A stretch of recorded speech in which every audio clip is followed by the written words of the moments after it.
Anyway, things are seeming a little funky here. Hey guys. How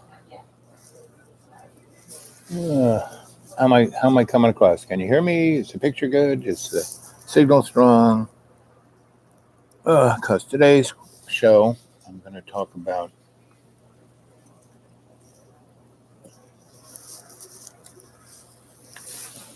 service and what it is.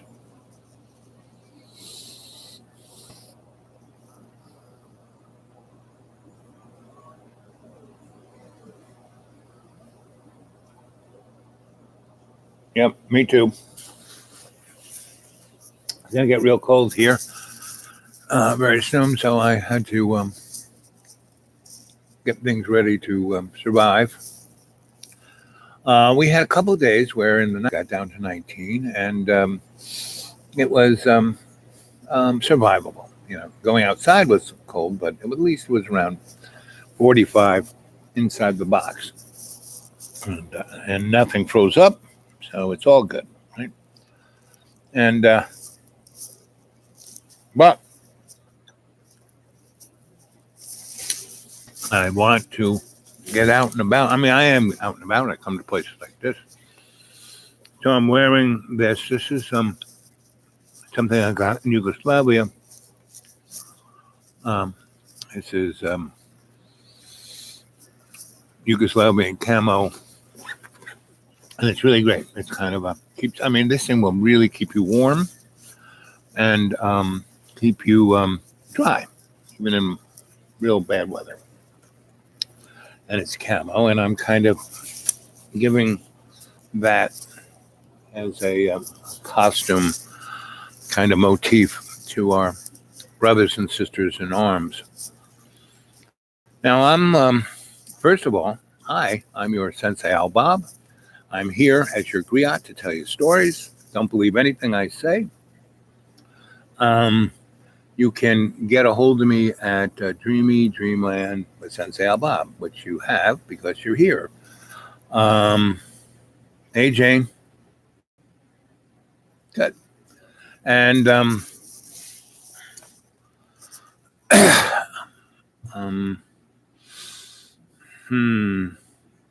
so the military, to me, I have very conflicting thoughts because I'm a semi-brat of the military. My father was in the Air Force, a colonel.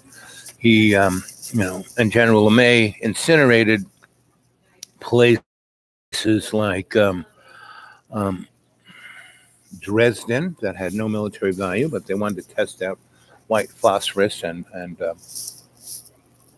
a strategy of dropping incendiaries and having waves of planes. First planes that would start fires. And then about half an hour, 40 minutes later, another group of 1,000 planes would come by with bombs that would start blowing people and things up that were trying to dig people out of the first wave. And then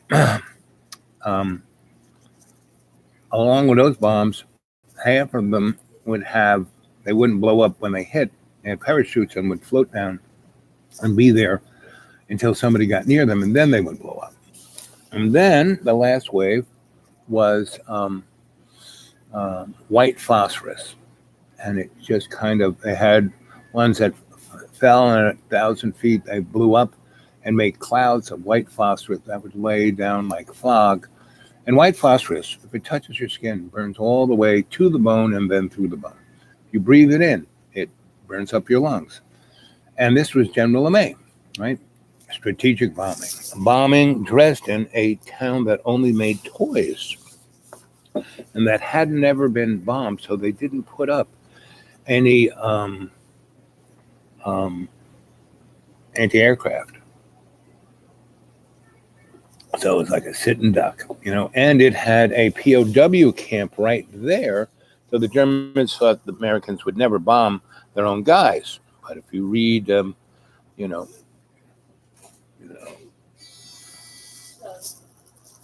Slaughterhouse-Five, you will get a good idea. So that was my dad. And then they went to Japan with a B-29, which was a bomb. That bomber cost $1 billion to design, test, and start to build the factories to produce them. And they could kick out one B-29 every 2 hours. And that was the thing about both Germany and Japan. Once we started bombing them, they could not compete with production. Germany did. I mean, they were kicking out more tanks than, V-1 bombers and V-2 missiles and Me-260 jet fighters, but they didn't have the people to fly them. So, and so that B-29 bomber flew at about 40,000 feet, and it was completely like the B-17. The guys were like flying outside the airplane. They had to wear these electrified snowsuits so they wouldn't freeze to death, right? When people were shooting and bombing, and it was bad. So my dad was there from the beginning, right? And he joined the Air Force during the Depression because he had no job, right? And so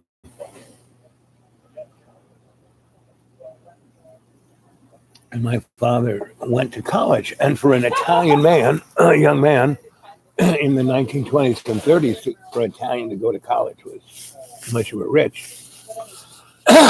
And my grandfather was a barber, so he was semi-middle class.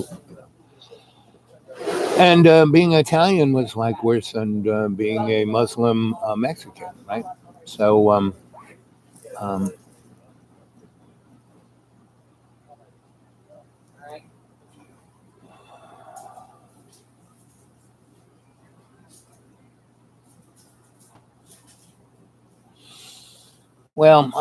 the Hidden Hand blew up that nuclear weapon in South Africa because a good deal of the Nazi scientists went to South Africa because there was all these riches there, and they still had slaves, more than the economics we have today. But I'm talking about service, and I'm talking about our brothers and sisters in arms who constantly get thrown into wars. We have been at war for 20 years. And before that, we have been wars since Christopher Columbus showed up here. He was he came to conquer, He was a total pinhead. He didn't, he was not a sailor. And the Queen of Spain gave him the 3 worst boats she had, and the crew came from prison. So they went around from the Atlantic to the Caribbean and kind of ended up in Haiti. And, the natives saw this big ship and they didn't know what that was. It was like if we saw a flying saucer. But it was just kind of drifting, and they could have let it go and it would have drift bad, and that was it. We'd be indigenous people or more Dutch. And But they went out and got him, healed him, took care of him, fed him, brought him back to life. And Chris, when he could, wrote in his log, because his log was his, what was going to be worth some money. He said, "We've landed in the new land, and these natives are beautiful, generous, tall, smart. They'll make great slaves. Give me 20 men with muskets and cannon, and I will conquer this place." And he came back with 1,000, and he killed 6 million, and started off the,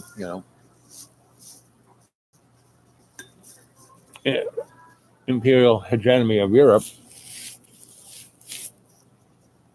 of Holocaust. Like Rumsfeld said, shock and awe. We took a relatively modern country, Iraq, that had a good financial base, its oil.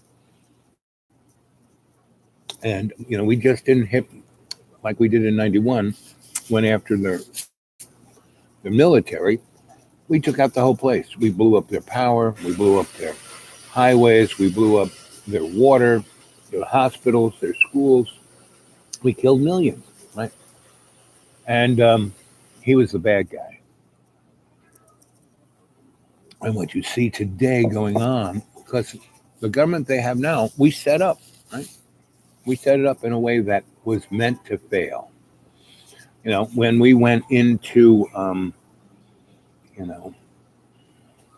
Gaddafi's country, he had the most profit. Those people had the highest GDP on the planet because he paid everyone. He gave everyone a house. And the other thing he did was he drilled these deep wells and pumped up the freshest water there is. And turned this country. I mean, he exported oil, but he exported more vegetables than anything else. And the first thing we did when, locker up Clinton, precipitated the collapse of that country, we bombed those water wells, not the oil wells. We wanted those. And we blew up their infrastructure, right? And went in there and destroyed their legal social structure, right? And that is our Anglo-American way of doing things. What we did during the French and Indian Wars, where we destroyed the indigenous people. They tried to negotiate, they tried to work with us. Thanksgiving's coming up. They saved our butts. I don't know how many times. And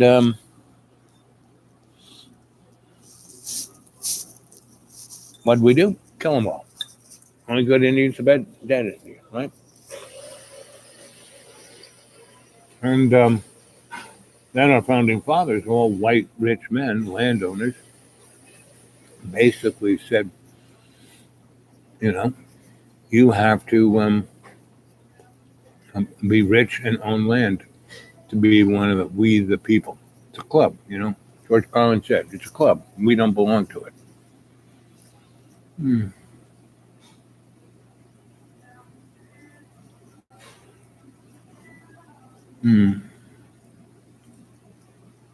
Kurt Vonnegut, yep, Slaughterhouse. That guy I saw him speak once, and he was talking about during the Iraq War, and he was talking about our leadership, and he just, he was like, because you could see he was seeing in his eyes the PTSD of his experience at Dresden. Now back to my dad. So he then went from Germany to Japan and incinerated Japan. And then after dropping the big one, he came back to America, and he and General LeMay and Moron Boy of LBJ fame, what's that guy, McBundy and McNamara, those two clowns, smartest men in the room. They were the guys who thought up, LeMay's bombing strategies, and so they were the ones who gave us, MAD, mutual assured destruction. Put each 60, and we gave The Russians gave us uranium. We gave them technology. We gave them food. Since the Russian Revolution, Mr. Armand Hammer gave Russia trillions of tons of wheat and other foodstuffs every year, so they wouldn't die. So we could have a good neighborly enemy, just like we created the boogeyman of Al Qaeda. When Mujahideen was, which Saudi Arabia, funded and manned with these guys named Wahhabis, super duper fundamentalists who aren't even Muslims. They just want to kill. And when you ferment that kind of death and destruction, right, like a compost pile, all these children get to see their children, their mommy and daddy, blown up, raped, killed, burnt alive, along with grandma and then their older sisters. And then they're forced to fight. I mean, these are all, they come from the Council on Foreign Relations, right? There was a guy named Colonel Butler, the most decorated soldier in World War I and in American history. He got at least two, blue ribbons. The military, our military wears the little ribbons. So the ribbon's more important, that fruit salad, right? And so my dad was a military guy through and through, right? And so as a little kid, I'm totally gaga for technology. So even after my dad quit the Air Force to, become a millionaire, because he was not going to be a millionaire as a general. I mean, he was never going to be a general, right? He just got to be a bird colonel. And if you're not a general in the Air Force, you don't go work for Boeing or Lockheed Martin and make the big bucks, or go on MSNBC or NBC or CBS to tell it like how it is. And they're just spokesmen, just like Ronald Reagan was a spokesman for GE Theater. That was his training to be president, just like Ronald Reagan was just an actor, and his presidency was just an advertisement, along with Donald Trump. Donnie, he was trained by NBC again, which is owned by General Electric. And, he had a show called The Apprentice. He was the apprentice. He was apprenticing to be this disruptive president, So all of these things are interconnected, So we've been, just a killing machine since Christopher Columbus, and all the Indian wars, the Revolutionary War, which the English let us win, so we could be their bitch, right? Their financial and industrial and military bitch, just like China. We made China our bitch. And so my dad was still, when he was in uniform, he said, "Hey, you want to go to Edwards and see the new B-58 Hustler?" Oh, sure. And I get to sit in that seat, and he said, "Hey, you want to go to Nevada and watch a nuclear ground air blast nuclear weapon test?" Sure. When I was 6 years old, that I was in my little camel's hair coat, and they had a lead blanket over me, and I was wearing, welder's goggles, and I was all greased up in Vaseline, and so it was like 5 a.m. The sun hadn't risen. It was black. Boom! I saw the sun rise 2 hours before it rose. And my dad, I'm still wearing the goggles. He goes, "Turn around," because we didn't watch the flash of the blast. Because, man, I could feel it. It was winter time. It was like, the coldest place you're ever going to feel is out in the desert. And, I had my back to the explosion. And when that flashed, I saw my shadow go across the desert in front of me, right? And I could feel the heat before I felt the concussion.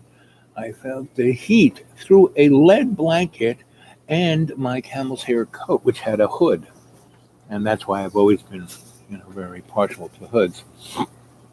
And after the concussion hit us, my dad kind of stood in front of me, and I kind of went against his legs. And then he said, "Turn around." I turned around, and I'm still wearing the welder's goggles. And he goes, "Put your hand up in front of your face." And I looked up there, and I could see the bones in my hand. So I kind of had that exposure. So I had this unconditional love of my Italian grandma, right? And I had my father.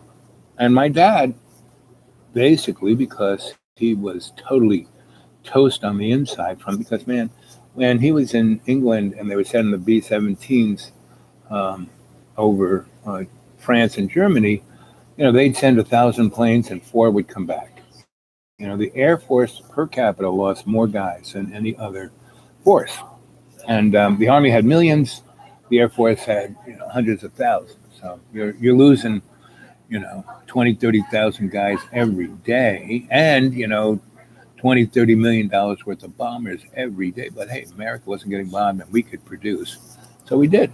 And the kids got younger and younger. Oh wow, I'm gonna fly a bomber, woo! Until you got in there, and 70 millimeter anti-aircraft shell came whistling through your bomber and blew up. And your buddy over there just lost his head, and the other guy just lost his arms, and the navigator, the radio went right through his guts. So the radio is like smashed against the wall with his intestines hanging out. I mean, that's the kind of. So my father, he was like at that time a major and in charge of communications and intelligence and planning. My dad never flew an airplane. He just was a triple Virgo who could really organized well. Plus, he was a football guy. He organized everything like a football team. And before people started ending up like that, hey, it was all great. He was having a great deal, and they gave him leather jackets, and he looked good. And my mom was so proud, and and that was before the war. And they lived in different camps. He was making air groups all over the United States. And it turned. The Civil War turned the United States into the military-industrial complex, right? After World War II and the National Security Act of 1947, where all congressional, we have this three, the legislature, the executive, and the courts. Well, the National Security Act threw all that out under the bus, out the window, the baby with the bathwater. And we live in a fascist, plutocratic state. And we are not, as Eisenhower said, military-industrial complex, because we were that since the Civil War. And we were that before then. We were killing the Indians. They had arrows and spears. The Indians, they had warriors, but the warrior picked berries too, The warrior was just a guy in a certain age group who could ride that horse really well, who could shoot his bow while riding, right? So these guys, and they had this thing called coup, which was to embarrass your enemy. And if you could and they had games like lacrosse, right? It was a group of guys who were the warriors who were over here, and there was, a goal there in this encampment. And then, 40 miles away was the other encampment, and there was a goal over there, and they would have to run back and forth. And when they were playing this game, yes, that stick, you could whack somebody up the head and kill them, but they did not kill the old ladies and the children, right? They did not do that, Got my warm up there. This thing is a magic thing because it really, I don't know what they got on the inside, but it's like one of those mirrored little blankets. It's kind of like that. And something in the ground that makes them fight in these places. Yes, you go to Africa, Darfur, South Africa, Nigeria, right? What's in the ground? It's, oil. And right now, these, earth elements, cobalt, uridium, right? And they have children digging it up. It's because, man, to mine those minerals, rare earth elements, it's so dirty, so poisonous. And so everyone's talking about, ooh, the new Green New Deal. I'm going to get an electric car. Well, those batteries are going to, leave a worse environmental footprint than any automobile, right? And bottom line, back in the day when we had, I don't know how many of you guys remember the oil embargo, the OPEC, and OPEC was a copy of Standard Oil. OPEC was owned by the Rockefeller family. And at the time, I was working for the guy who owned Restaurants Associates that owned the restaurant. We built and ran and owned, my boss did, the restaurant called Windows on the World, which was up on the World Trade Center. And he had this great corner office that looked straight out into the Atlantic and down into the harbor and the Statue of Liberty and up the Hudson, right? You could see New Jersey. You could almost see Washington, D.C. on a clear day. Anyway, one day, and I used to come in early and we would drink. He was always drinking, but I would have one glass of one of his really lovely Irish whiskeys, and we would smoke blunts. He liked a good blunt. And so, we're sitting there, and he had these naval, binoculars, but they were like telescopes, right? And they, changed, focus for your eyes and where you wanted to see. Man, this thing could see 20 miles, like you could read, the letter the guy was reading on the ship 20 miles away. Anyway, so he goes, look through those things. I got it wired in. And I looked in and I saw out, and it was like around 4 o'clock and the sun was going down and the sun was going sideways. And out in the Atlantic, there had to be at least 1,000 super tankers. And he goes, the Arabs aren't, not sending us oil. It's the Rockefellers who aren't unloading it because they're making, they have raised the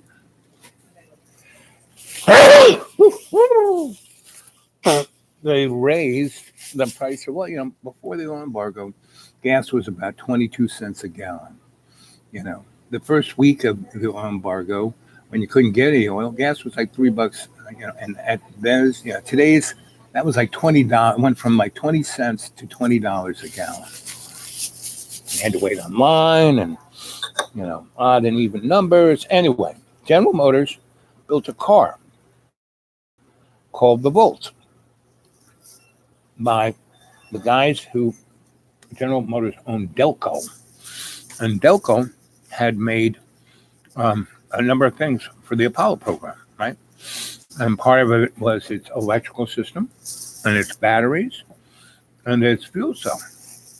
And Delco and General Motors made a vehicle called the Volt. And they just used regular, deep cell batteries. But they were done in a different way, so they weren't as heavy. Like deep cell batteries, like for a tractor trailer, or the kind of deep cell batteries they used were that Delco made for, big tugboats. Little boat with gigantic. It was mostly a gigantic big diesel engine, and so to turn that sucker over, you needed a big freaking battery. So they used that technology, but made them smaller and lighter to be in these automobiles. And they could be charged up in 2 hours, and they could do 500 miles. Because they were synchronous motors, those suckers could go from 0 to 70 in like 3 seconds. And they had no gearbox, just had a rheostat as the gas. All right, got it. And so, and the sucker could do 120, no problem, all day long. Anyway, so they produced those, and California loved them. California, because then they made them look cool, and they made no noise, and they could go real fast, and they made no pollution. And so General Motors, produced the Volt for, I don't know, somewhere between 6 to 10 years. And then, gasoline got cheap again, and they made SUVs, and made you know, big cars again, and they made them better, because they were crap. The Japanese were kicking our butts because their product was superior. And anyway, so General Motors, Mr. Rockefeller said, "Listen, hey, you got to get rid of this car, the Volt." So General Motors not only stopped making them, they destroyed all the documentation of how to make them. And the old guys because they were all like old, NASA engineers, they were retired, gone, dead. And they destroyed all of the jigs and all of the presses that stamped out the parts. So today we can't, the Tesla car is worse than the Volt, which was made in 1973 to 1980. And, when I hear, so I went to, and I know this because I was part of Cooper Union's alternative technology department. And that only lasted about 6 years. I was one of the first guys in it. Because when I was studying electrical engineering there, I pissed off too many people because you're supposed to be 21 and I was 16. And Grandpa Stoll got me in there, and Grandpa Stoll showed me how to tune a transformer and, how to do field equations, right? And why our field, that's trigonometry. And trigonometry, the only true math, and how I always did my math, was with geometry. That's the only true math. Every algebra, trigonometry, advanced math, they're all cons. It's like a 3-card Monte. Because all it does is get the numbers to work for what you want them to do. Just like when I first took my first course in demographics, my professor said, "Okay, kids, I'm going to teach you how to learn to lie with numbers." And all of this is interconnected, because our poor soldiers get the con to go serve their country. They want to serve, They want to be part of something bigger than themselves.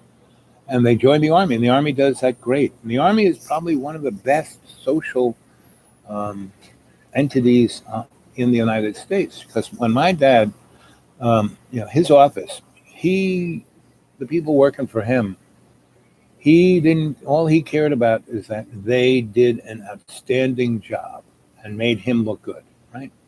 So if they want to do X, Y, or Z or run it this way, if it was going to make it work better, he'd let them do it. And I remember going into his office one day, and my dad was impeccable. He always dressed, even when he woke up, he was dressed impeccable. First thing he did was shine his shoes. And when we were kids, he would shine our shoes and make us oatmeal. That was one thing that I knew my dad loved us, even though he couldn't remember my name. And when he looked down at me, because I was a little peanut, he said, "Who are you? You don't belong to us. We don't want you." My dad said that to me virtually every day of my life, no matter what I did. But luckily for me, my grandma took me away when I was an infant and kept me until I was about 7 before he sent me back to my, feral family, So in his office, there were all these guys, and they made my dad almost look like a slouch. They were dressed like, and they were running around doing all kinds of work, and they were kind of different. So I remember I asked my father, "So what's up with Sergeant Bob?" And he goes, "Well, and he's like searching for the right word, and he goes, "He's just different." I said, "Different how?" And he breathed again, and he goes, "Well, he has really good male friends." I said, "Well, that's great. I want some really good male friends." My dad said, No. No. And so, that his whole office was gay, right? And before he left, he had three women working for him because they were, you know, dealing with numbers that were, you just couldn't fudge. And so these women were what NASA called computers. Before IBM sold NASA anything, they had a bunch of women they called computers, who would do the math. The engineers didn't do the math. And so I saw all of that, right? And I saw the guys working on the line on the aircraft. And each of those aircraft, there was a sergeant who was in charge of each of those and it was like his aircraft. It was his baby. And he made it fly. And he made it work, no matter what it took. And so that was what I saw in my father. And my father saw all of these inequities. And he grew up as an Italian, which meant he was worse. Everybody who came off the boat on the social ladder was, 5 rungs below a black guy. Irishmen came off, 5, and they went and fought in the Civil War. And that's why all the police became, those Irish soldiers became policemen, right? And, not until the latter part of the 19th century did we actually have police departments, we lived by the gun, and in the larger cities, the rich people had private security forces, so that's where America is. And the poor American soldier. So this guy, Colonel, what's his name? Butler, I think, most decorated American soldier, and he had 3 blue ribbons, meaning the highest thing you can get is, I forget what they call it. But anyway, when he just dutifully served. But when he got out of the military, he just tried to retire and forget about it. And he wrote his feelings down, right? Then, the Great Depression happens, and FDR gets in power, and he does all this stuff like, Social Security. Without it, people would be starving on the street, and all kinds of assistance for the poor, which rich people said, why should we give them our money? We made it. Really? No, they stole it. And so they came to him and said, hey, listen, we want to get rid of this FDR guy. We want to have a coup. And so Butler, smart enough guy, basically said, okay, I'll be your guy because, you're very popular. You could raise an army of at least a few 100,000 because of what you did in World War I and how people love you. And so, because he got medals from everyone, even the Germans, because he saved, he stopped an annihilation of a group of Germans, right? He just took them prisoner rather than letting them all, be blown up. And the French, everybody gave him every kind of honor they had. And so he said, okay. And then he went to FDR and said, hey, listen, this is what's going on. And so they quietly, and Prescott Bush was part of this. George H.'s daddy, or, make-believe daddy, and because George H. was actually the son of a Russian spy who stole everything from Nikola Tesla. And Mr. Edison and Mr. J.P. Morgan let it happen because they wanted to make sure that Russia would always at least be a credible threat. Russia's not a credible threat. Never was. Today, Texas has a larger GDP than Russia, and to have a big, nasty military, we spend at least $1 trillion a year on the military, through the State Department, through the Energy Department, through all these other departments that do nasty things, the CIA, the NSA, all of those things that don't get budgeted in Congress through the Defense Department. And at least up until the National Security Act of 1947, we at least called, the Defense Department the War Department, because that's what we did. We did war. So Butler told FDR. FDR brought all those guys in and said, "Okay, I'm going to march you out there and shoot you unless you stop it." You know, I won't say anything about it. We'll just go back to, because we're going to have a war soon.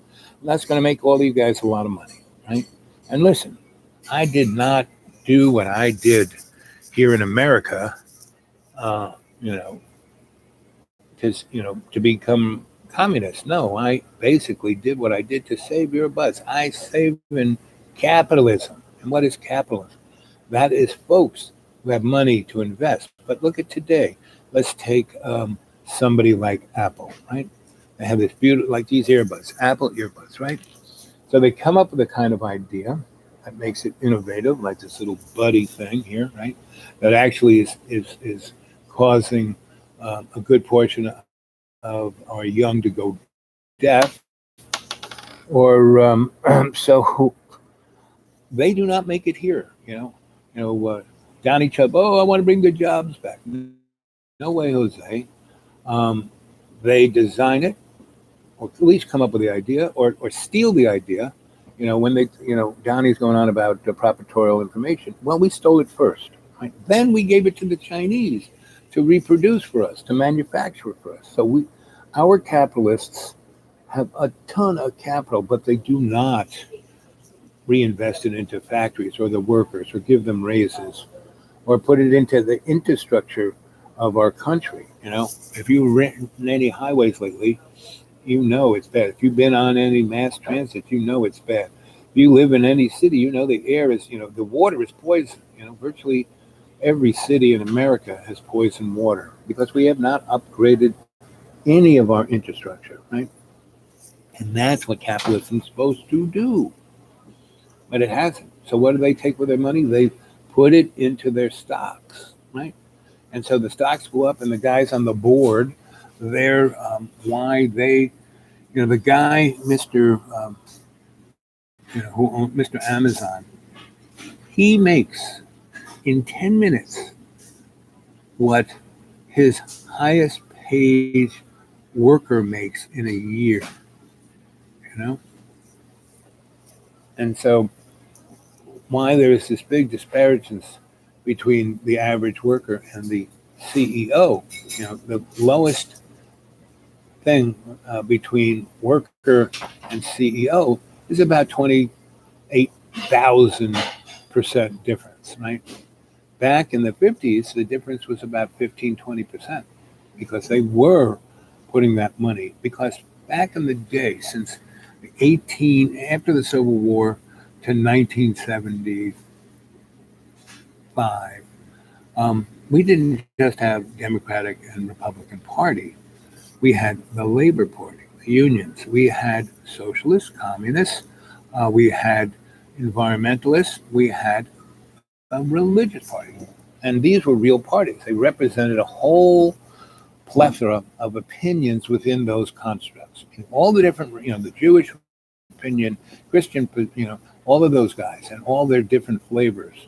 And they would all come together and make, why did we have the civil rights movement? Because the churches and the labor parties and the communists, the socialists got involved, right? And the rich guys said, hey, to the Southerners who were still, plantation owners, hey, listen, you don't ride the bus, right? You don't eat at the Woolworths. Who cares? The black community through Jim Crow is the 7th largest economy in the world because we isolated them. We made them all live in ghettos. All the lawyers, all the people who would have spread out to the suburbs, no, they stayed there and were good examples. The black high schools were far better than the white high schools of the same socioeconomic group, right? So,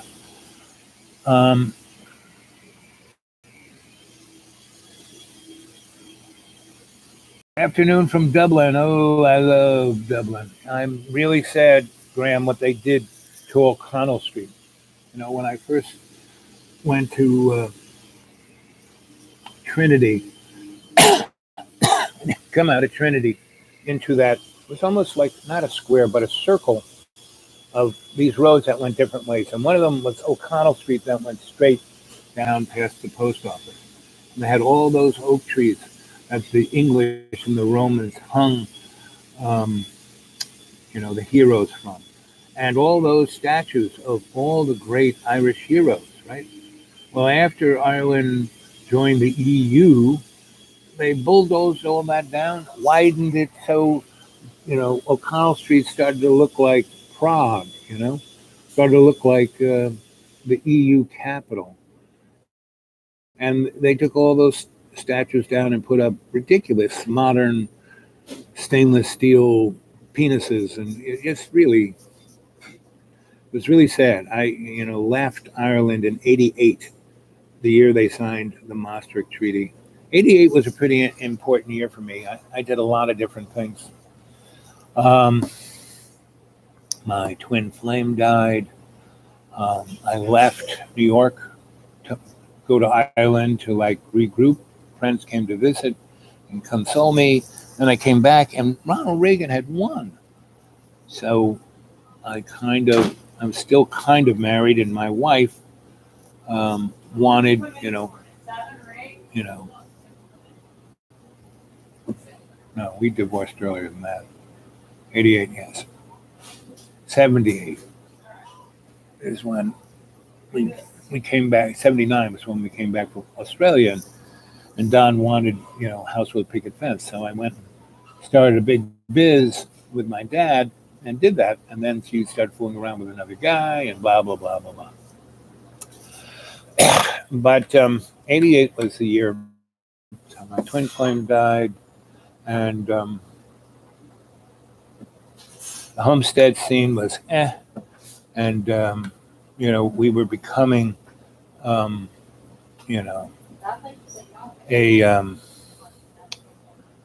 very obvious plutocratic fascist state, which we always were, but it was becoming real obvious. And with the birth of 1,000 points of light, the neoliberal, neoconservative, two wings of the same corporate bird, Gary Allen's book, None Dare Call It Conspiracy. With the deaths of Kennedy and Martin Luther King. And Martin Luther King, as long as he was talking about being a good black, slave, holding white babies and black babies, holding hands, that was fine. But once he started talking about economic equality, that the black man was going to Vietnam to die, and that, and he went and lived in Cabrini Towers, and was showing, because wherever he went he had like 20 TV cameras with him showing the poverty of America, no matter what LBJ say about a new society, guns and butter, and it didn't happen. So the butter went to the rich guys, and the guns went to the head of Martin Luther King and JFK and Bobby Kennedy and Malcolm X and thousands of other folks. The trees all around America had a fruit, the Jim Crow fruit. It didn't go away. They were still being hung, people being hung there. So our brothers and sisters who went off to protect us from Al Qaeda, that was made. Look who Ben Laden was. He was, a boy just like the canary in the coal mine. He was a canary in the coal mine. A rich boy. Educated in the West, in Switzerland. And he had nothing, he had all the money in the world, and he was kind of bored. And so they said, hey, listen, his daddy, who is one of the largest construction guys in the universe, said, hey, you're not rolling with the plan. So why don't you, take this group of guys to Afghanistan and go have a party, right? Go after the Russians, which they did. And then after the Russians left, with their tail behind their tail, all we had to do is kind of invest about $10 million a year to keep Afghanistan, because all they wanted was, education, a liberal democracy with a constitution and a government and rule of law. And we didn't do that. We funded all of the guys who, the warlords who became the Taliban, right? And now we had to overthrow the Taliban because they were coming around and realizing, after about 10, 12 years, that they were a political entity and they had to keep their constituency somewhat happy. So they were going towards doing that. And the Taliban were the only guys to ever keep the poppy out of the country. The English brought poppies from India, right, and made Afghanistan their essential, because they kept trying to take it over and they couldn't. So they decided, just like they did to China, to get everyone stoned, addicted to morphine, opium. And so the only people ever to get rid of poppy was the Taliban. And the reason the Russians went into Afghanistan is because they wanted to build a pipeline from their natural gas wells into the EU, right? And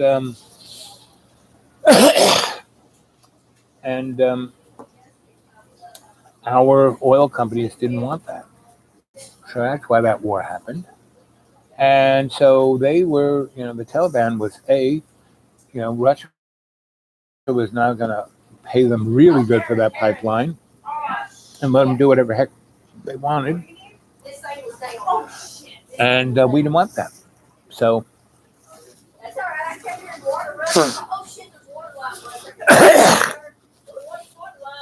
so hey, Alan. I'm not wearing my right glasses. I can barely read what everyone's saying, so that's why I'm not. Yeah. Snidely Butler was a military veteran. How much he was Bush grandfather. To stage a military coup. Yep. Install the Nazi. Yep. Hail Hydra.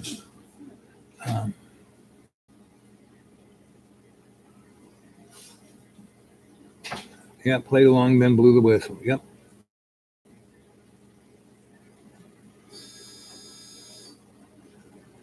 So that's what America has been. In the last 20 years, we've had and look at Russia, right? Like I said, its GDP is less than Texas. It spends roughly about $60 billion on their military. But we spend $1 trillion. What drive that? What is what? I don't look at that since they cleaned that room out. Let me go downstairs real quick. And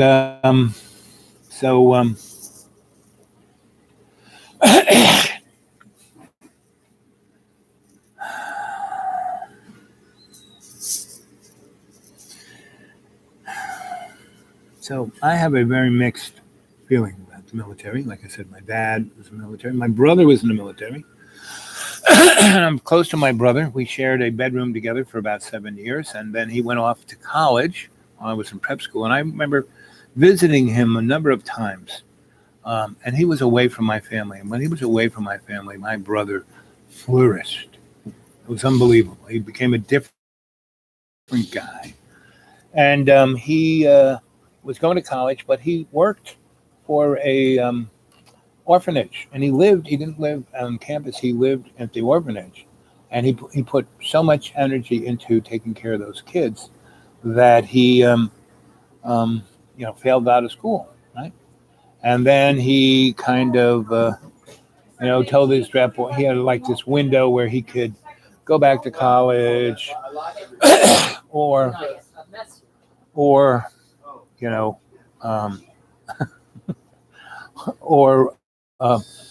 join up and become an officer, and that would take a year or two. And so he was, but he had about 6 months. So he moved into New York while I was the disco king, and I had my own apartment, and he was living up in Needle Park, and he hardly had any electricity, so I kind of um, wired his thing and became his landlord's best friend. And anyway, and he was, 19, 20, and I was 16, 17. And so we had a great time when I went to visit him in his college, and then we had a really good time for that 6 months. But he then kind of, what are you gonna do? What are you gonna do? We're gonna draft you, gonna draft you, gonna draft you. And he said, okay, I'm doing it. So he went to the RTC thing, and he couldn't stand that because it was too much like my dad. So he was already in. So he said, listen, how about I become a non-commissioned officer? And I said, oh yeah, you can do that. And that's less of that crap. And yeah, you can go do that. So he did. So he went into basic, and he actually liked basic. He actually liked being with those guys, right? And so he went off, got basic, and then he learned how to type in high school, and he could type like the wind. And so he went through basic and he graduated, but go straight from graduating off to Vietnam or wherever. You had to figure out where to put you, right? And that takes a month or 2 months or however long. So they said, okay, why don't you go to the office. So he got there, and he was in the typing pool, and he was typing people's orders, right? Okay, Vietnam, Vietnam, Vietnam, Vietnam, Vietnam, Germany, Vietnam, Vietnam, Vietnam, Okinawa, Vietnam, Vietnam, Vietnam, Korea, Vietnam, Vietnam. So he's going through all this stuff, and he sees his best buddies. And so they're all going to go to Vietnam, and he types in German, right? And they all go up to Germany, and he's still there typing away because he types so well. So his name comes up, Vietnam. He types in Germany, right? And by this time, he's an NGO, and he goes off. And he goes into to Germany, and he is in the Big Red One, and he's right on. He is the tripwire. If the Russians come over, he's going to get nuked and fried.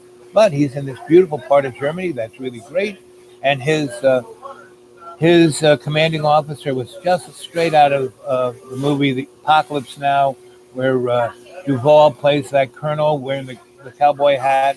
I love the smell of napalm in the morning. That was his officer. So the guy was nuts. So he was just flying around his helicopter. My brother ran a whole freaking division, and he was like Milo Mindbender. Meaning he was selling virtually half the army off on the black market.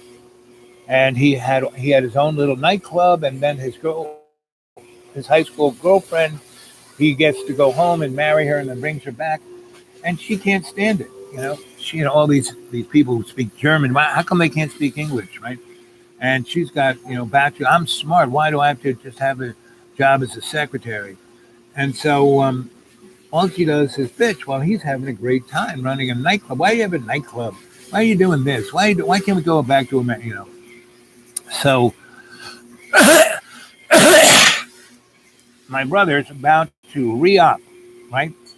And because he's got this, he's got some money in the bank. He's got his own private nightclub. He's got a building in this city that the nightclub's in. He's having a grand old time. And when I went to visit him before he married his high school sweetheart, and she didn't come over right away. She wanted to finish college. He could, masturbate all night long, wait for her. So anyway, so she, I went and visited him once, and I said, so where's Master Sergeant? And the boss, he's over at, and I go in, and he's in the colonel's office, and it's his office. The colonel has like a little closet over there, but Michael's got, the corner office with the windows, right? And he is wearing a uniform that is not military grade. he had a tailor make it, and he looking good, not a single wrinkle. He's like, yo, and he's got an ascot instead of a tie. And anyway, so um, he's got his own, chauffeur-driven car, and we go into the city where he's got this building, and it's got its own garage, and it's like the Green Hornet. He's got 3 or 4 cars. He's a total car guy, and he's got all in the garage. There's a ton of stuff that he's selling out the back door, and so my brother today, you know, what happened was so what my brother was going to do. So he's involved with it's a nightclub and selling all this stuff to the hospitality industry. He meets a Swiss guy, really super rich. Guy has no family, likes Michael a lot, hires him to run the hotel in this city, right? And Michael does a great job, and he's like, facilitating the stuff out the back door into this hotel. And the guy really said, listen, Michael, I have no heirs. I have a big fortune. I would like you to be my partner, and I'll groom you to take over, which was a multi-zillion-dollar thing, right? So, but he's not his son, but he's treating my brother like his son. And my father comes over and says, listen, I'm going to quit the job I have. I'm going to start my own business, and I want you to be my partner.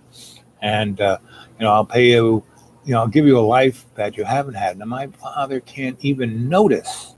My dad, who's been a career military guy, doesn't even see what my brother is doing. And that was my dad. All my brothers and sisters used to fight. Oh, I can't do that. You can't order me to do that. And my father would always go do this right away. Right? Like he's, the colonel. And, he's used to everyone just saying, yes, sir, right away, sir. And I said, yes, sir, right away, sir. And then went off and did what the heck I wanted. My colonels never check. They never look at those details. They organize things in such a way that those other people should be doing it, right? And if they don't, off with their heads. And so my brother should have gone with a Swiss guy. He would have been much happier. But his wife wanted to go back to America. And she just said, let's go back to America. Let's go. And so he did. And that's the story. So now my brother has, he's a military guy. Well, he never, got a bullet shot on him. He saw a lot of stuff, but, he's Milo Mindbender. This was a business opportunity for my brother. But my brother is in everything. He is loyal. But he's a lot like my dad. He's not good at it. He thinks he's got his thumb on the pulse of everything. Not so much, right? Because he's never really put himself in the shoes of somebody else. I mean, he has in a lot of ways, but he always views it from his point of view. He's a lot more empathetic than the canary in the coal mine. I mean, look at our canaries in the coal mine. Donnie Chump and the boy who's got the beautiful staircase to nowhere. I'm really working hard on my house. Well, that's good, but he's all by himself. And the only thing he has, he wanted to go, he was going to pay me $10,000 to go with him to Texas to negotiate to get his wife back. And that was never going to happen, right? So I never, I just text him saying, oh, that's interesting. When do you want to go? I have to have my eyes operated on end of November. So sometime after that. And I would say that he kind of, so the closest thing he has to his family is a thing on the wall with a picture of his 2 sons and his wife, happy with him. They're like hugging him, right? It's got a frame on it. That's what his frame is. But that's not what most people's life is like. Most people's lives are they're at ground zero. They are fighting, the enemy away. And we are told, that we live in a world of scarcity and, some really bad dude's going to take yours away. So, kill them first so you can get yours before anybody else does. Well, we don't live in a world of scarcity. We live in a world of abundance. And if the only people who are saying we're living in a world of scarcity are the guys who are billionaires. That's the only kind of, why do, I have no money. So, hey, have no money to fix my car. I have no money to really get out of here, out of the cold. So if you want to support your Sensei Al Bob so we can continue giving you live chats like this, send some money to my PayPal at dudewake42 at gmail. And I go to my blogspot, my xrated.blogspot.com. Also look for Griot, Griotte, Griot Publishing, and go read some of my writings. So I'm still working away. I mean, the hardest part, I've written those 4 novels, but really the hardest part is editing them, going back and wordsmithing because I just, sit at my little laptop and channel the stuff I write. But then I have to go back and sculpt it so it's entertaining, that you can, yes, I have very interesting grammar and spelling, and I use it for a reason. What is spelling but a spell? And I use my grammar and my syntax and my spelling to give you a look through the veil. I try to lift that veil up. Love the world be able to get past customs in Dublin.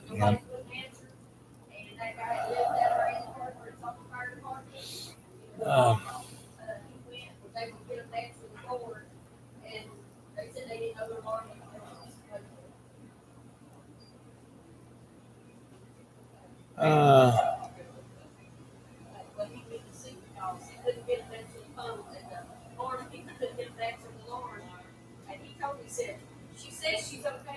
Yes, the reset. I saw YouTube again is bothering me, and they sent me a new contract saying, as of December 10th, YouTube is changing everything.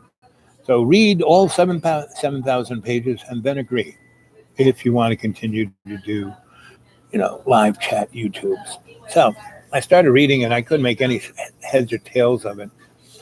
And the last time they did this, they wanted to own Dreamy Dreamland with Sensei Al Bob and the content, right? And they said, we'll make you rich and famous. Everything you do will go viral, blah, blah, blah, blah, blah. And I said, let me think about it. And then after a month of them bugging me, I just didn't answer. And so after a week of them saying, you better answer us, they made it so I couldn't do live chats over my phone, that I had to use this laptop. Right? And they constantly make things different. So anyway.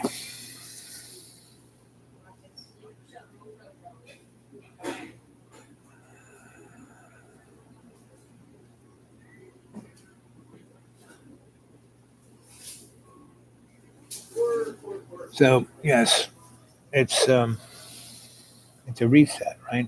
I keep saying, the Hidden Hand needs to rebrand. And the last time they rebranded, we went through 900 years of the Dark Age, and we tried to get people excited with, jihad of going into North Africa and stealing all the Muslim stuff, and so none of those seem to work, and so Russia, it's not a threat, we have over 1,000 large bases all around the world, and a good 600 of them all around Russia and China, right? We have nuclear weapons, bombers, fighters, naval bases, right? Russia has, one little sneaking thing in the Ukraine and one little sneaking thing in the Caspian off of Syria. And we got thousands of them. We got soldiers, millions of soldiers everywhere killing people, right? We're fighting 20 wars, right? And we've been fighting 20 wars ever since the Spanish-American War, right? And that's what our drug problem is, MS-13 and all the gangs are basically CIA cutouts. They all came out of Iran-Contra. And, the last time we had a little thing like we're having for Donnie Chump wasn't, basically, Richard Nixon. It was Ronald Reagan and George H. and the hidden hand. And the Congress had lots of hearings that were like, whoa, my God. And that's why we got all these special prosecutor acts and investigating things. And the next time we go after anybody, it was Billy Bob for showing his Willie, and they hired him exactly for that. Billy Bob was put there, by the Council on Foreign Relations to distract, so they could change things, so they could change the,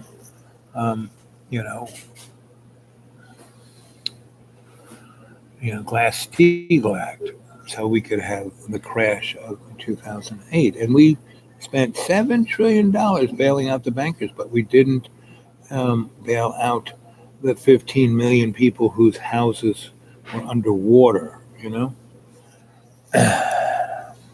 or all the kids who've gone into debt to get a useless education. So, and then they have to go into the military to pay off their bills. And then they sign up to get educated by the GI Bill, and then they're taken advantage of, and their money's taken away. So that's why when people say, I want to thank you for your service, most service people are really pissed off when they hear people that, because they have been, played a fool. And they continue, between their VA health care and their, being taken advantage because they need the money, so they sell their military rights off, and then become, destitute. So we have to do more for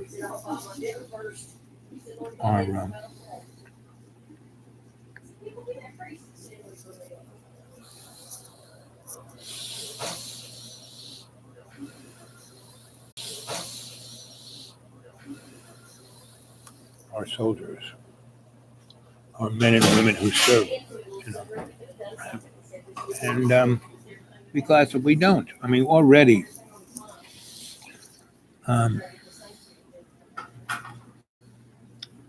so John threw me out of the house at least 36 times, and one of these shows, one of the 700 Dreamy Dreamland shows, was when I had my little phone, I just kind of set it on the table. He goes, I want to make a contract. John and I have about 20 contracts, which all of them say, he can never throw me out. As long as I make videos with him, as long as I do this, I run his plans, blah, blah, blah, blah. And so he threw me out when he got his Russian mail order bride. And she showed up, and he went and got her, and I made them a beautiful dinner, chicken, full stuffed chicken, and vegetables, and a dessert, and wine, and that little round table with a tablecloth, and put them there with a candle, and made them dinner, and I ate out in the kitchen so they could, and I gave them something to take up, because this girl was she hadn't eaten anything probably for her whole life. And so the next morning, he kicks in the door. You gotta go. Oh, you're making me upset. Go now. And it was the day after Christmas, or a couple of days after Christmas. It wasn't the New Year's yet. And the poor girl was outside, like smoking 3 cigarettes at once, and she had her Russian mink coat with the hood. Have you ever seen John in a fur mink coat with a hood. He stole it from the Russian girl, or she left it there, one or the other. Um, but you know, I guess they tried to get it on, and because he told me that she didn't shave her bush and she smelled bad, and you know, she wasn't quite up to his standards of hygiene. And he was telling me this in front of her right there.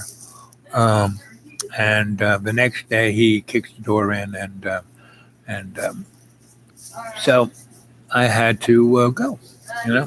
Luckily, it was early in the morning, and I had a sense that this was happening, so I kind of gotten things together, and I hobbled back and forth, packing up the car. John, I said, "Can you give me a hand, John? Can I hand you the box and you bring it outside?" And he just said, "No." And he held a hammer in his hand, and his arms crossed like this, and he was screaming at me to get out. And it was freaking the girl out, right? She was out there going, "Ah," and she was going, "Don't leave me alone with him. Don't leave me alone with him." So anyway, he kicked in the door about 7 in the morning, and I was meditating, getting my body together like I do every morning, and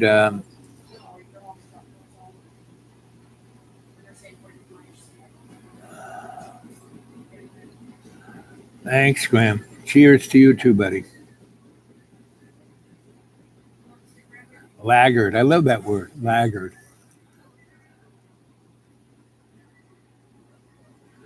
Not ready for the reset. And the reset's going to come with a red, flag, just like 9/11. We're going to have another one, and it's going to be aliens. They're going to. Why do they make the movie? And Freedom Day, or whatever the name of that movie was. Independence Day. Basically, all the movies you've ever seen about it's a cookbook to serve man. It's a cookbook, right? So. Basically, if you go to the Georgia Stones, you see that the hidden hand wants to get rid of 90%, 95, 98% of the human race. They only want 500 million humans to be their slaves, right? Again, go watch the movie Zardos with Sean Connery, made in 72, 73. Anyway, so I got in my car, and from my experience of all the other times that John had thrown me out under the bus, every time I left, I ran into something that was so much better than being with him, right? And again, the reason I was with John was, first, I thought I could help him. Second, I thought I might learn something. Third, I had all my stuff there. Not all, but a lot of my stuff there. That's still there, And him going through it and finding some of the most sacred things to me, like that little sacred box that had all this sacred jewelry in. I had a photograph of my great-grandparents and a letter from my great-grandfather to my mother talking about how difficult it was. And all John could say, "My letter, it was like written to me. It's all about me." And when you look at John's videos, it's all about me, And the last one, what I was and now what I am. It's the same guy, except he painted his steps, And I'm working so hard on my house, How about working hard on your life, And that's what I do. I mean, one of the reasons I'm out here in the deep green is that it brings piety and self-awareness and humility to me, right? Because I'm physically unable to do any of the things I used to, where I could just waltz in and make some serious money and be the dude, right? And not so much, right? So I decided, well, the resetting, the new branding is coming. So I might as if I come out in the deep green and survive this, I'll be able to survive anything. Right? So, except during the summer, there were berries everywhere, there were ferns everywhere, and there were. Your conversation is unstable. So, gang, give me some more thumbs up, right? Get some more people to subscribe, hit that bell, you know. And let's see, it's an hour and 20 minutes and 20 seconds. So at 1 hour, 30 minutes and 30 seconds, I will. Hey, Nick, good to see you, girl. I haven't been around a phone, so I will probably call sometime this week so we can chat, okay? I'll try and leave you a message today on the Gmail.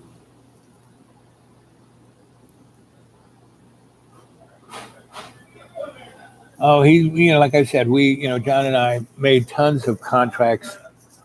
It's like, forget about it, right?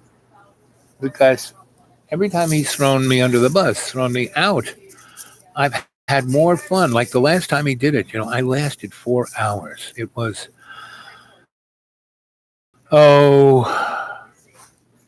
July 10th, 12th, or middle July sometime. I had to have my eyes worked on. Maybe we'll see after the 18th. Anyway, he threw me out.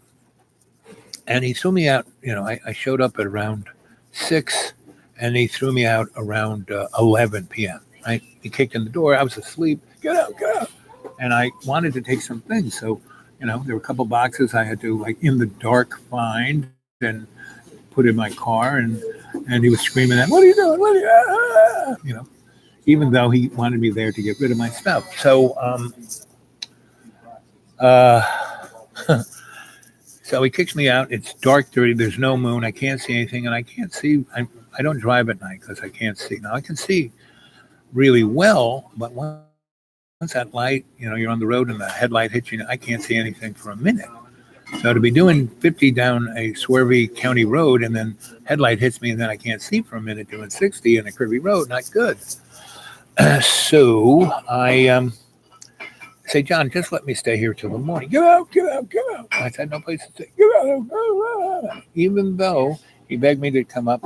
And then once I was there, he kind of left it. Can you get a case of beer? Which I did. I spent my last $15 and bought a case of beer. So I made it down the hill because I lived on that hill for 15 years. And I fixed that road. Me and Inga would rake the road and clean the culverts. And so I knew every pebble of that road. So I tiptoed down that stream bed that is our driveway and got on, the country road, which was very curvy, cliff on one side, mountain on this side. Couldn't see anything. Made it down to the county road, which is, wider, paved, nice, but still lots of traffic, headlights, really dark. I can't see anything for a minute and a half, but I have to drive. I think it turns here.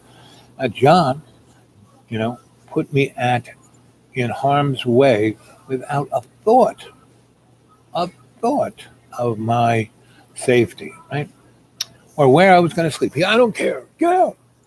So I basically went to a culvert, that I knew that you could drive into, and I went in there and I called up everyone I knew, and no one picked up. And so I tried to go to sleep because I knew no cop was going to find me. Then the phone rang, and it was a friend of mine. And I said, she said, where are you? I told her, I said, listen, I'm going to go to this great party. You need to come. Where are you? I'll come and get you. Right? So she did. Right? So she came and got me. We dropped my car off. No, actually, I just stayed right behind her. And we went to this party that was, out there in the deep woods, top of the mountains. And it was an amazing party. And it was all these people who had been working to stop the pipeline, And so this was their big, celebration. And the lady who was backing them had some money. So she had a big farm. It was on her big farm. And she got a big wedding tent and had a stage and bands and really good food and lots of libation. and I put up my hammock and a tarp over it, and this party went on for 3 days. So if John hadn't kicked me out, I wouldn't have made the phone call to all these people. I wouldn't have gotten my hold of my friend. She wouldn't have taken me to the party, and I wouldn't have had one of the best times I've had in the last 20 years. So, and it was really great because there were a lot of people who knew me well, and everyone knows that I do readings. So I kind of just set my little table up there and gave everyone a reading. Everyone, like the 300 people there, right? And it was really nice because everybody shared whatever they could share with me. And so I had a lot more money. I had no money. John gave me a few dollars that wouldn't have, lasted. Well, sure wouldn't have gotten me a motel room, that's for sure. And so so every time John's thrown me out, I've had an amazing thing. So when he threw me out with the Russian girl, at Christmas time in 2017, I went up to West Virginia because there's a town up there that I helped reclaim itself. It had been washed away by a mountaintop retrieval catastrophe, and the state had written it off. And I went up there with a friend of mine from a church to give on Thanksgiving to cook them dinner and give them coats and gloves and I wish I had one of those coats now. I've been wearing many shirts, and I don't have a big winter coat. I left it back with John Boy. So that's what it is. So I went to West Virginia, and they're usually someone would have a cell phone that I could make contact with, but there was no contact. So from the school to this place is a good 250, 300 miles. Right? It's kind of up near the Great Lakes. And so anyway, I was heading that way, and I was on, 420, whatever road that is that goes from Roanoke up to West Virginia. And right where the border is, there is a truck stop, the really nice, diner, and they have a great breakfast for very little, $6, great breakfast, all you can eat. And so I basically parked in the truck stop in the far corner where there weren't any lights, threw my coats over my head, and every time it got too cold, I started up the engine. And this was the winter where we had the polar vortex, and so it was like 9 degrees, and it was 9 degrees when John threw me out. In the morning, he had no compunction to throw me out, and I said, John, I have no place to go, and he said, I don't care, get out. And so there's no way that what are you going to get a lawyer to deal with a guy like that? No, much better to let John stew in his own juices. It's all there alone. The only family he has is in a frame on the wall. He really has no one up there. I was the only person, giving him a lifeline to sanity. So I mean, you look at any of his videos, it's like really sad. So my little, rambles are there to tell you a story for you to identify with, so you can get some perspective. Purchase. Purchase is that place where you get the crowbar in the door and open up the door so you can walk through and have a new life. So that's what I'm kind of do for you guys, and I don't do it for fame and fortune. It'd be nice to get a little something to help me out. Many of you have, and I thank you for all of the help that you've given. And that's what's given me the, why I've been able to purchase my medicines and just kind of eke along. And it's actually been, yesterday was a beautiful day. It was in the mid 60s. I'm hoping the winter, we might have like tonight in the lower teens, yes. And we've had 2 nights like that. And yes, my pot of water that I collect to flush my toilet froze solid. So, but, by the next day it melted. And that's, what we have to look forward to is the more positive things in our life that we can navigate from one positive thing to the next. And that we share our love with all our relations, right? So, still writing every night. Every day I write for 2 or 3 hours, right? In the morning when I wake up around 3 a.m. to use the John, I take care of business. I go out and throw another electric blanket over me and sit in my, hey, Caroline. How are you? Happy everything, baby. Yeah, you too. And so 11:23. So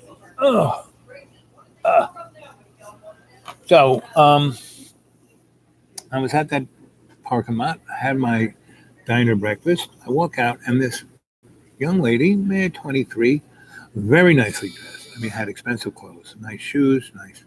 She had all this North Face hiking coats and pants and stuff, and she's sitting there and she's spare changing. Hey, Rich, happy Veterans Day, buddy. Thank you. So I've been around. My dad was an Air Force colonel. My brother was a veteran.